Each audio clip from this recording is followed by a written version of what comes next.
মালয়েশিয়াতে যাবেন তাদের মানে আমার অভিজ্ঞতা থেকে আমি বলতে চাই, যাওয়ার আগে অবশ্যই ভালো এজেন্সি যাচাই বাছাই করে যাবেন যে আহ, কোন এজেন্সির মাধ্যমে গেলে যাতে আমি ওইখানে গিয়ে কোনো ধরনের সমস্যার মাধ্যমে মানে সম্মুখীন না হই।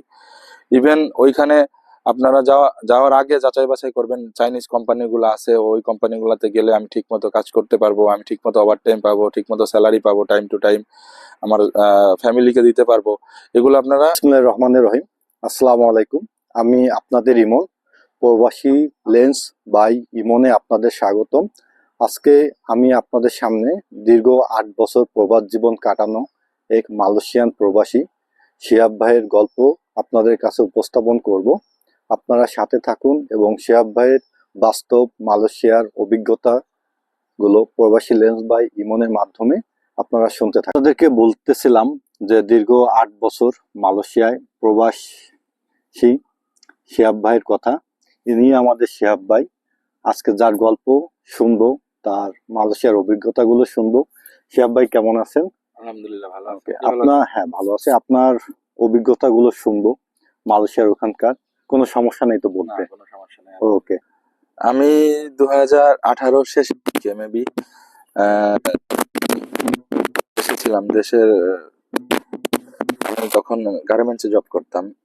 দেন তখন ফ্যামিলি থেকে মানে আমি যে জব করি এই জবের আমার ফ্যামিলি চালানো সম্ভব হচ্ছিল না। সেই ক্ষেত্রে আমি সিদ্ধান্ত নেই যে আমি মালয়েশিয়াতে চলে যাই, ওখানে চলে যাই। ওখানে যেয়ে দেখি আমার সংসারের হাল ধরতে পারি কিনা। এই চিন্তা করে আপনি তখন মালয়েশিয়া যাওয়ার তখন সিদ্ধান্ত নেন। মালয়েশিয়া গেলাম। জি। ওকে। প্রথম মালয়েশিয়া যাওয়ার কয়েক মাস আপনার কিভাবে কেটেছে যদি একটু বলতেন?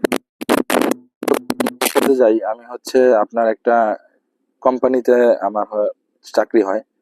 তো যাওয়ার পরে কোম্পানিতে প্রথম যেদিন কাজ করি, আমার যতটুকু মনে আছে আমার নাইট শিফট ডিউটি ছিল। তো রাত্রে আমি 4টার পরে আর জাগতে পারতেছিলাম না, এত প্রচন্ড পরিমাণ ঘুম ছিল চোখে। মনে হচ্ছিল যে আর কাজ খারাপ লাগতেছিল। মনে হচ্ছিল যে না, আমি আপনার সাথে থাকবো না, দেশে চলে যাব। যাই হোক না হোক আমার এখানে থাকা পসিবল না। আমি কিভাবে মানে কন্টিনিউ করব, কাজটা কিভাবে করব? আমি যেহেতু 4টা পর্যন্তই করতে পারতেছি না, আর বাকি সময়টা আমি 8টা পর্যন্ত কিভাবে করব? আমি এখন অবশ্য ওইখানে কোম্পানিতে কাজ করি না। আমি এখন একটা ফলের আপনার পাইকারি দোকানে কাজ করি। ওখানে আমার কাজের সময়সূচি হচ্ছে সকাল 8টা বাজে থেকে দুপুর 1টা পর্যন্ত। 1টা থেকে 2টা পর্যন্ত আপনার হচ্ছে 1 ঘন্টা খাবারের সময়। তারপর রাত 8টা পর্যন্ত কাজ করি। ভালো। তো পরিবার থেকে যে আপনি যে দূরে থাকেন, বন্ধু, আপনার তো দেশে অনেক বন্ধু বান্ধব আছে, তাদের থেকে দূরে থাকেন, সেই জিনিসটাকে আপনার আপনার কাছে কেমন লাগে? আসলে অনেকে মনে করে যে প্রবাসী মানে হচ্ছে আপনার অনেকটা বিলাসিতা, অনেক টাকা পয়সা। বিষয়টা ওরকম না। বন্ধু বান্ধব পরিবার পরিজন খারাপ লাগে। যদি যেহেতু আমি একজন মানুষ, আমার অবশ্যই আমার ভিতরে আপনার বোধ শক্তি আছে, সবকিছু আছে। যেহেতু আমি আপনার বন্ধু বান্ধব বাহিরে না, আমারও বন্ধু ইচ্ছা হয় বন্ধু বান্ধবের সাথে সময় দিতে, আড্ডা দিতে। কিন্তু আমার ফ্যামিলির জন্য, ইভেন আমার নিজে ভবিষ্যতে একটু ভালো থাকার জন্য দেশ থেকে বাইরে থাকা। বিয়ে শাদী করছেন? জি আলহামদুলিল্লাহ, আমি বিয়ে করছি। আমার একটা মেয়ে আছে। এবার একটু বলেন, এই মেয়েকে দেশে রেখে আপনি প্রবাস জীবন, তার সাথে সময় না কেটে আপনি হয়তো তাদের ভালো রাখার জন্য একটু বাইরে থাকতেছেন, যাতে তারা ভালো থাকে, হয়তো তাদের সাথে আপনি মোবাইলে ভিডিও কলে কথা বলেন, ওই সময়টা কি মনে হয় আপনার কাছে? বিষয়টা খুবই কষ্টদায়ক। কারণ আমি বাহিরে, আমার মেয়ে বাংলাদেশে। আমি আমার মেয়েকে কোলে নিতে পারতেছি না, মেয়েকে ধরতে পারতেছি না, মেয়ের সাথে অ্যাজ এ বাবা হিসেবে আমি আপনার খুনসুটি করতে পারতেছি না। খুব খারাপ, খুব খারাপ লাগে। এটা ভাষায় বইলে প্রকাশ করা যাবে না যে কতটা খারাপ লাগে। এমনকি মনে হয়েছে যে তাদের কথা চিন্তা করে বা মেয়ের কথা চিন্তা করে কাজের ফাঁকে কখনো কি চোখ দিয়ে পানি পড়ে গেছে? এটা তো আপনার স্বাভাবিক বিষয়, তাই না?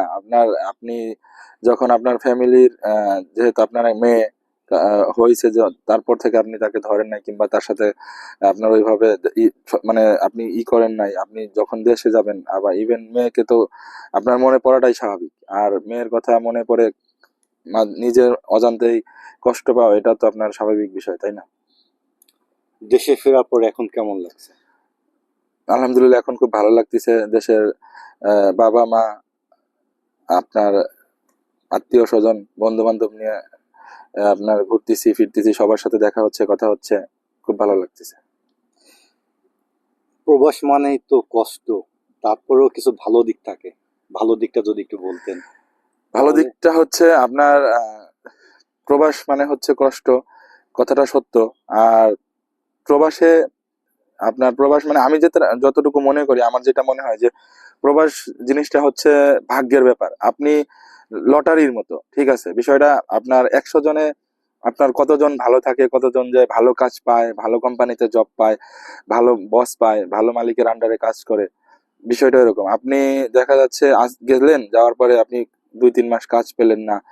আপনি দেখা যাচ্ছে বাড়ি থেকে গেলেন, যাওয়ার পরে আপনার অনেকেই আহ দেনা দায়িক লোন ধার দেনা করে যায়, যাওয়ার পরে যদি 2-3 মাস কাজ না থাকে, তাদের বিষয় তাদের অবস্থা কেমন হয়? এটা হচ্ছে আপনার বিষয়টা খারাপ দিক। আর ভালো দিক যদি চিন্তা করেন, যে যাওয়ার পর আপনি সুন্দর কাজ পাইছেন, কাজ পাওয়ার পর আপনার মালিকও ভালো, আপনাকে সুন্দর টাইম টু টাইম স্যালারি দিচ্ছে, সেই ক্ষেত্রে দেখা যাচ্ছে আপনি টাকাটা দেশে পাঠাচ্ছেন, আপনার ফ্যামিলি খুশি, আপনিও খুশি। প্রবাসে কাটিয়েছেন, তাই না? জি। তো প্রবাসে কাটানোর ফলে আপনার কাছে কখনো মনে হয় না যে আপনি কিছু জিনিস ত্যাগ করলেন পরিবারকে ভালো রাখার জন্য? সেই কি কি জিনিস আপনি ত্যাগ করলেন? দেখা যাচ্ছে প্রবাস জীবনে বাইরে থাকার পর যেমন আমি আমার শৈশবের বন্ধু বান্ধবের সাথে অনেক বন্ধু বান্ধবকে মিস করছি। ইভেন আমার ফ্যামিলি, আমার বাবা মা, স্ত্রী, সবার সাথে কথা হয়েছে ফোনে, বাট আপনার তাদের সাথে যে থাইকে তাদের যে একটা দায়িত্ব পালন করা, ওইটা থেকে আমার মনে হয় যে ওনারা বঞ্চিত হয়েছে। এটাই। তারপরে পরিবারের কোন জিনিসটাকে আপনি বেশি মিস করতেন যখন প্রবাসী ছিলেন? আহ বিশেষ করে মায়ের হাতের রান্না। কারণ আমি বাইরে অনেক ধরনের রান্না নিজে করছি, ইভেন অনেক বন্ধু বান্ধবে করছে, অনেক ভালো মন্দ রান্না হয়েছে, খাইছি, বাট মায়ের হাতের রান্নাটা খুব মিস করছি। কখনো কি মাকে প্রশংসা করছেন যে মা আপনার রান্নাটা অনেক মজা হ্যাঁ, হয়েছে? এটা মাকে ফোন করে বলা হয়েছে যে মা, আপনার এই রান্নাটা খুব মিস করি। ইভেন এই রান্নাটা আজকে যে ওই জাতীয় রান্না করলে বলা হয় যে এই রান্নাটা করছি, বাট আপনি যেভাবে করতেন ওইভাবে এটা হয় না। মনে হয়েছে প্রবাসে যখন কাজ করছেন বা থাকছেন, কখনো কি মনে হয়েছে আমি আর পারতেছি না, আমার দ্বারা সম্ভব না? না, না, বিষয়টা এরকম হয় নাই। কারণ আমি সবসময় চিন্তা করছি যে আহ পরিশ্রম সৌভাগ্যের প্রসূতি। পরিশ্রম করলে আপনার যে কোনো ভাবে না যে কোনো ভাবেই আপনার উন্নতি করা সম্ভব। সেই দিক থেকে ইভেন আমার মনের দিক থেকে আমি খুব মানে স্ট্রংলি ছিলাম যে না, আমার দ্বারা কিছু হবে, আমি পারবো। এই মনোবিশ্বাস নিয়ে মনে করেন আমি আগাই আগাই গেছি। যারা নতুন মালয়েশিয়াতে যাবে বা যেতে চায়, জি, জি। তাদের জন্য আপনার কি ধরনের উপদেশ থাকবে? যারা নাকি নতুন মালয়েশিয়াতে যাবেন, তাদের মানে আমার অভিজ্ঞতা থেকে আমি বলতে চাই, যাওয়ার আগে অবশ্যই ভালো এজেন্সি যাচাই বাছাই করে যাবেন, যে আহ, কোন এজেন্সির মাধ্যমে গেলে যাতে আমি ওইখানে গিয়ে কোনো ধরনের সমস্যার মাধ্যমে মানে সম্মুখীন না হই। ইভেন ওইখানে আপনারা যাওয়ার আগে যাচাই বাছাই করবেন, চাইনিজ কোম্পানিগুলো আছে, ওই কোম্পানিগুলোতে গেলে আমি ঠিক মতো কাজ করতে পারবো, আমি ঠিক মতো ওভার টাইম পাবো, ঠিক মতো স্যালারি পাবো, টাইম টু টাইম আমার ফ্যামিলিকে দিতে পারবো। এগুলো আপনারা বিশেষ করে যাচাই বাছাই করে যাবেন। ইভেন যাওয়ার আগে অবশ্যই আপনারা চেষ্টা করবেন যেন আপনারা ভাষাটা আয়ত্ত করতে পারেন, ভাষাটা শিখতে পারেন, তাহলে আপনার জন্য অনেক সুবিধা হবে। প্রবাস মানেই সুখ না, প্রবাস মানেই টাকা না, প্রবাস মানেই নিজের স্বপ্ন, নিজের আদর্শ ত্যাগ, বিচ্যুতি দিয়েই প্রবাসী। পরিবারকে ভালো রাখার নামই প্রবাসী। আজকে আমরা দীর্ঘ 8 বছর প্রবাস জীবনের গল্প শুনলাম শিহাব ভাইয়ের কাছ থেকে। তিনি তার ছোট্ট মেয়েকে স্কুলের মাধ্যমে কখনো দেখেছেন, কিন্তু কখনো ধরেননি। সেই কষ্টটাও শেয়ার করলেন। এটাই প্রবাসী। আজকে আমরা শিহাব ভাইয়ের তার মালয়েশিয়ার কিছু বাস্তব অভিজ্ঞতা আপনাদের কাছে উপস্থাপন করলাম। শিহাব ভাইয়ের জন্য দোয়া করবেন যেন তিনি ভবিষ্যতে আরো সুন্দরভাবে কাটাতে পারে, তার ছেলে মেয়ে যে তাদেরকে নিয়ে সুন্দরভাবে থাকতে পারে। আর ভিডিওটা যদি আপনাদের ভালো লাগে তাহলে অবশ্যই আপনারা আপনাদের মতামত দিবেন, আপনাদের মতামত নিয়েই সামনে আগাবো। এবং ধন্যবাদ সবাইকে।